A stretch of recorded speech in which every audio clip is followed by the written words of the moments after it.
Get ready to listen, learn, and earn CE hours.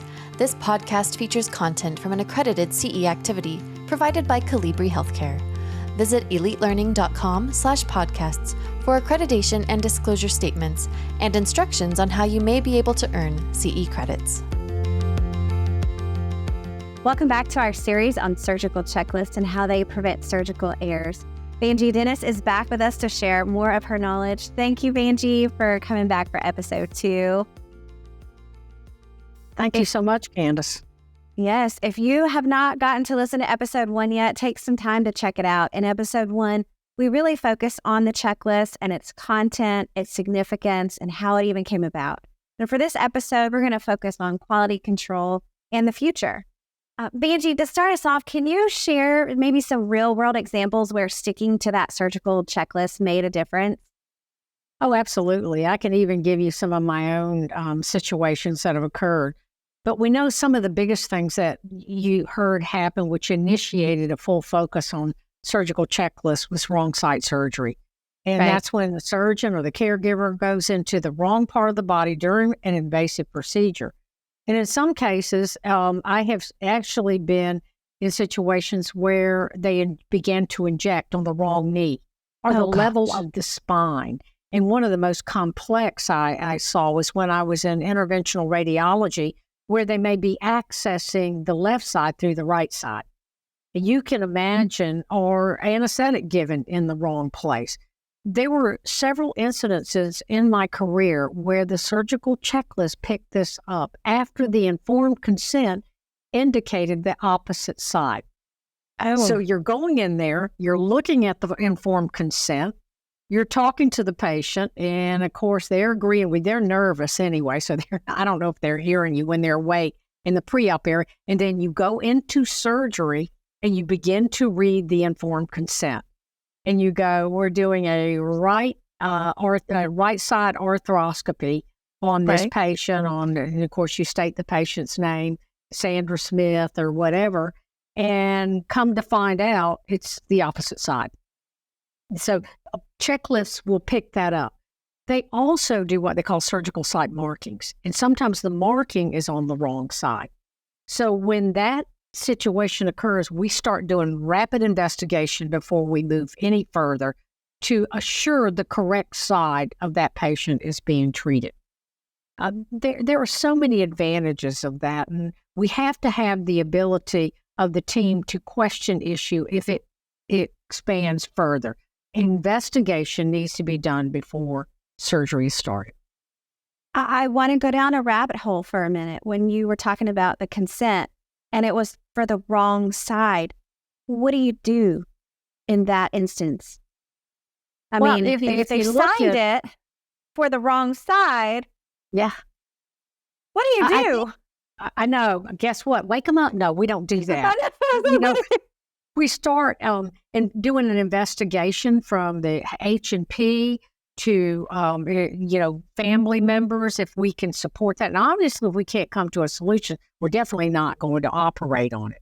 But most of the time is picked up after the investigation, and that's incorporating the family, looking at the patient's H&P and some of the tests that are done on them to let us validate the correct side.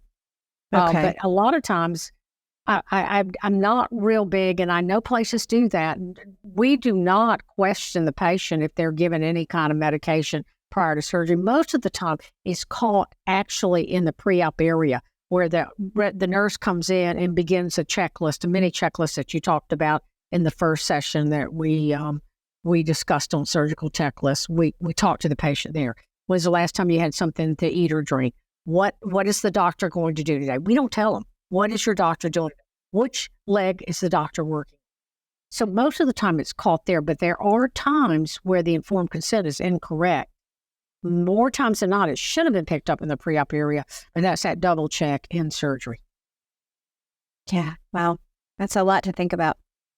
The importance of informed consent is so important. So the broader picture of surgical checklists, and you kind of touched on where I'm going to go with this earlier in episode 1, but they represent a culture shift in healthcare. And so what is that signifying of the commitment to patient safety and overall quality improvement? How do surgical checklists really represent that culture change? That was such a great question. It really made me step back and think about what are the issues that sometimes become obstacles in optimizing our outcomes. I think the common barrier and themes from a lot of the articles that I had read is the redundancy. You've got to shake it up.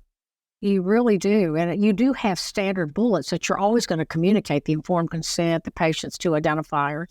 I think it's poor communication when people are taking it light. And we, it's job, yes, but we're in the people business. And we have to mandate that there's no talking and communication stays open during that timeout procedure or during the time the checklist is reviewed. I think that there are sometimes negative perceptions of its efficiency. Oh, this is slowing us down. It's kind of like a situation recently that I dealt with and says, do we really need this safety huddle every morning? Yes, we do. We do safety huddles in conjunction with that too. Or the lack of understanding and commitment to this process. And even though effective implementation strategies have been looked at, there's high degree of variability in our operating rooms, our operational practices, and our cultural factors among hospitals, surgical services teams that require some flexibility and even modification in the strategies of developing that list. I think the improvement quality is when we embrace National Timeout Day. And that initiative began in 2004 that called, we all did like a mini one before the elaborate WHO checklist came out. And that called for surgeons and the teams to hit the pause button before starting an operation. And I said earlier, June 6th, this year, apologies, it is celebrated, and I put those notes down, June 24th, to emphasize the importance of the pause. And the key dimensions are being patient-centered and treating the patient as a unique person and all of us involved in the care and providing information that influences the outcomes of that experience for the patient. Absolutely. I want to ask you a personal question, Pandy. It's okay if you don't want to answer. But in your, you said you've been a nurse for about 40 years. So do you remember in your career that cultural shift where the view became more about patient safety and quality improvement? Do you recall a time kind of that where that shift happened? For me personally, I think I saw the shift within 25 years ago. And that seems like a long time ago. I'm not saying we were perfect. Yeah. But we started putting, and the reason why I'm giving it as an example, I was very institutional nationally on surgical smoke and the harm. And that's at Cotter's change in culture to let doctors know this is bad stuff for our people that are in the room. Well, that's the same kind of thing. So we saw the shift with a higher incidence of safety almost 20, 25 years ago. In fact, I can remember having a little block that when you would sterilize and it was orange and you weren't allowed, we put it on every mayo before the surgical tech or the nurse that was scrubbed was allowed to pass the blade. So I'm going to say a little over 20 years ago, we started to see that change in putting things very focused on safety. Not that we didn't do it in the past, but a little higher alert about 25 years ago. I saw that smile on your face when you started to talk about it.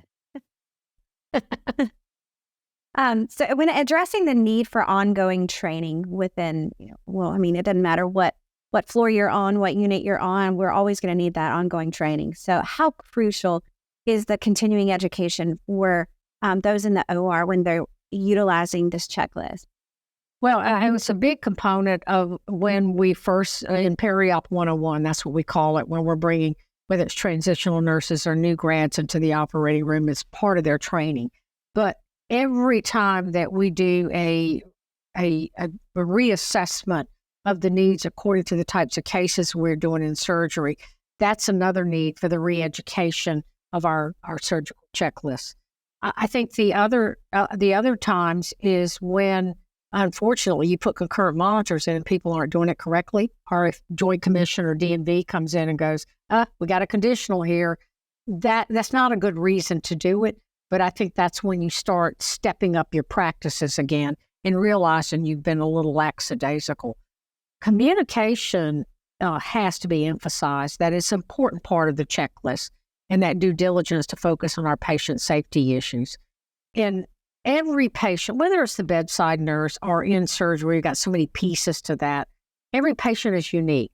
And during those training sessions, surgical teams need to understand the importance of the checklist in very difficult situations. Mm-hmm. How often do you, when you're talking about education, how often do you reevaluate the checklist itself? Well, I'm going to say what you should do.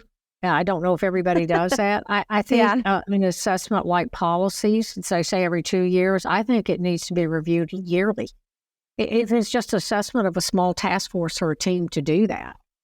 Because things change, technology changes, especially in the operating room. I've got 3 robots now, and I got an orthopedic robot that I didn't have the last place I worked. So maybe the checklist is going to be a little different with that orthopedic robot.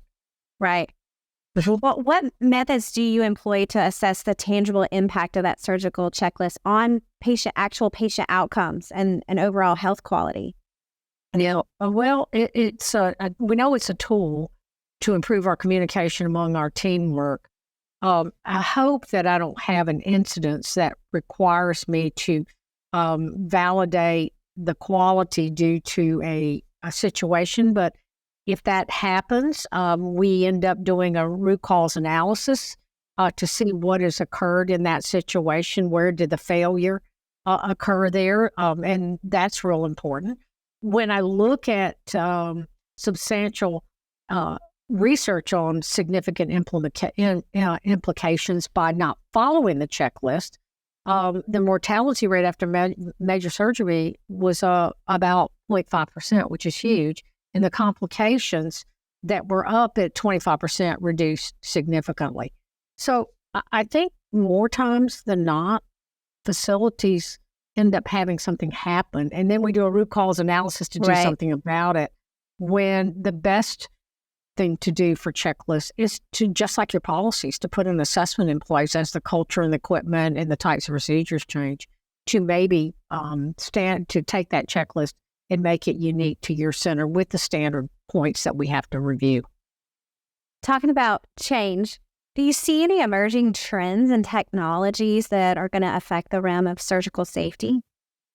Yeah, the only thing that kind of bothers me a little bit is there's a checkbox sometimes in most of the EHR that, say, I've done the checklist.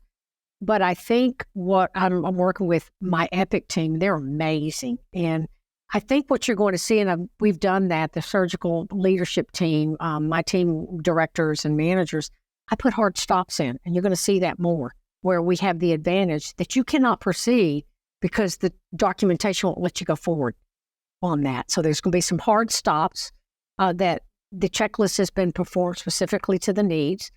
I think overall technology will be a pivotal role in our modern healthcare by assessing the quality and success of our surgical procedures. That's coming. I think there's going to be a broad spectrum of tools and instruments and techniques that is going to empower our surgeons to do very intricate surgery. The robot's an example of that. But then what's going to happen? That means the speed is going to change. They're going to be faster and more efficient, which now we need to put a lot of emphasis on the safety, and the checklist is a good example that helps that. But if I had a crystal ball, I remember doing a podcast host to one of the past presidents there, and I said, "Well, David, if you had a crystal ball, what would you do?" And he turned it right back on me. But I see the checklist implemented with other technologies, much more granular, and that's like radiology or imaging analysis. Maybe a robotic checklist. We have that with lasers. Remember, I'm certified in lasers. I have a checklist for lasers. Or predicted analytics for risk assessment, surgical navigation, and intraoperative decision support. I did a little research on that and went, wow, I've learned something myself. What are your thoughts on? We're talking about robots. I've seen some where people can be across the world doing surgeries using a robot at a different hospital. What are your thoughts on that and patient safety and surgical check? Oh, I remember 20 years ago, teaching telepresence, and the surgeons would have a data glove, and remotely they would do surgery. Now, what I have seen working for big health systems like Emory, where the just like we're doing right now remotely, the surgeon could see the procedure, and the technology is so good in the visualization. Now they can help direct that. They would be part of that time out. Nothing would really change. They just may be remote.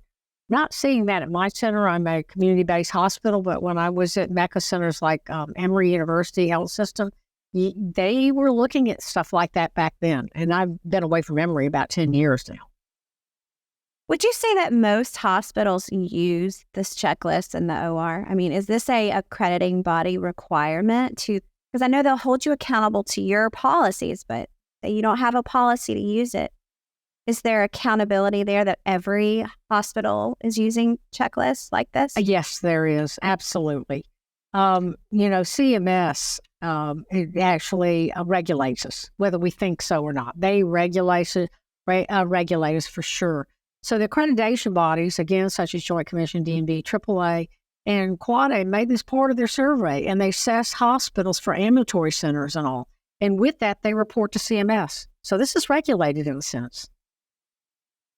So this is regulated. So technically, everybody should, keyword there is should be using it correctly. What's your call to action for our listeners, especially those that need to advocate for better use of it or for it to actually be used correctly? What's your call to action for them? I think continually assess your checklist as trends change. Don't wait a year. I keep bringing it back to ladies. They say, well, how often should we do audits? And of course, the guidelines or standards going to say every year. I don't think you have to do it because they say do it once a year. If you need to change in 6 months because trends have changed, then change your checklist. I think it's important to put concurrent monitors in. And when I worked in another hospital system, we did that. We didn't wait for Joint Commission to say, we did not do a good job. This is a conditional. You need to look at how you do your checklist or timeout. So I think it's important to monitor compliance to make sure Absolutely. we continue to do that. And I think it's important to engage your team. I'm talking about the staff nurses and the techs and our docs, and bring up and celebrate National Timeout Day because it emphasizes the importance of the importance day after day. This is just not something that's going to go away. And with 500,000 lives on the line every year, it's imperative that we spread the checklist widely and rapidly. Absolutely. Vijay, I know that you've been in leadership for a while now, so I want to ask you as we come to a close a leadership question. Do you have any tips for leaders who maybe are trying to bring about a big culture shift, a big culture change for patient safety within the OR, within your area? Oh, wow. I think you go into a no tolerance. That's hard to do with something as important as this. But a lot starts with your leadership. And to get that leadership, and I have an amazing doc that leads quality here. And he looks outside the box. He is actually a general practitioner, but he comes in from another perspective. So, I think from my end, culture takes a while to change, but something like this can't wait 2 or 3 years. Right. And right now, we are well over the tipping point of incorporation of a checklist because it's been around a while. I think the take home is this is not something that we should take lightly. It reduces errors, but it's about quality outcomes. And the take home for me would be for every listener to take it very seriously, which I know nurses do. I always say we're independent, wealthy, and we do nursing as a hobby. No, we really, truly, by intent, love our jobs and love our patients. So I think it's important, imperative that we emphasize this with our teams and incorporate that culture change rapidly. And that's tough. Absolutely. It is. It's very tough to shift that. All right. As we come to the end of our series, Banji, what knowledge do you want to emphasize or leave our listeners with to think about when it comes to patient safety in surgery? What is your pearls of wisdom? My pearls of wisdom. For me personally, and this is what I tell my team, because I'm very big on getting my team certified. And when they're certified, whether it's a tech or sterile processing or a nurse certified in the operating room, it incorporates all that gamut of patient safety and outcomes. And you can see that bar raised. I mean, that's why magnet hospitals encourage certification. So I'm very big on education. Knowledge is power. And I'm very supportive as a lead to assure that our nurses and our techs get the education they need to perform. I also do what we call town halls. These are my pearls, again, as a leader. And that is a safe zone where it doesn't matter that they talk, it matters the delivery. If the delivery is professional, I want to hear about what their pressure points are, because they are the eyes and the ears and the hands of leadership to know what we need to do to trend and make things better. So I do you talk about transformational leadership. I think it's a part of being servant and transformational, where the transparency is important. And I do that with the leaders across the country, being on the board of directors for AORI, and we share things to make our patients safer within the perioperative setting. Absolutely. Banji, your passion and your love of teaching just pours out of you. And I have really enjoyed this conversation with you today. And I'm so grateful that you took the time to educate our listeners and myself, because I learned a lot from you today as well. Thank you so much. Thank you for your time. I absolutely enjoyed it. It's always fun about, talking about periop nursing. There's nothing like it. I mean, I love all the other aspects, and they're very important. Don't get me wrong. But right. I always tease my new transitional nurses or new grads about getting into perioperative nursing. I said, you'll never get bored. It's always something new. It is. Absolutely. ICU was like that for me. It was always something different. It was like that for me too, but I scared myself a little bit. Wouldn't go in there. You did? Should I ask how? Well, I mean, you're in life and death situations. You are. Not that it doesn't happen in surgery. I have got support. I've got an anesthetist and an anesthesiologist and a surgeon, and you're flying alone, and that's scary. I was a dialysis nurse in a freestanding clinic, and if a patient crashed, you were on your own in trying to get them back up before a doctor could get there. That's the way ICU is. Yeah, it's a very high-level performance of nursing. Most definitely. You're not wrong. And that's what I liked about it, was that I had to think through everything that I did. If I change this, if I change this drip titration, what's it going to do with this other drip? Like, what's my vital signs going to do? What do I do next? And that's really what I loved about it. But yeah, everybody has to find. Oh my gosh, yeah. There's so many areas that you could go into, and there's so much that you can do. And I just love, hopefully, that us talking today maybe has piqued some interest of other nurses or even nursing students, maybe be interested in checking out your area as well. Because your area sounds scary to me. You're scary to me. I've really enjoyed learning so much on this topic. To our listeners, I encourage you to explore many of the courses that we have available on elitelearning.com to help you grow in your careers and earn CE. This podcast featured content from an accredited CE activity provided by Calibri Healthcare. Visit elitelearning.com/podcasts for accreditation and disclosure statements and instructions on how you may be able to earn CE credits. Take your learning to the next level by subscribing to more podcasts on compelling healthcare topics.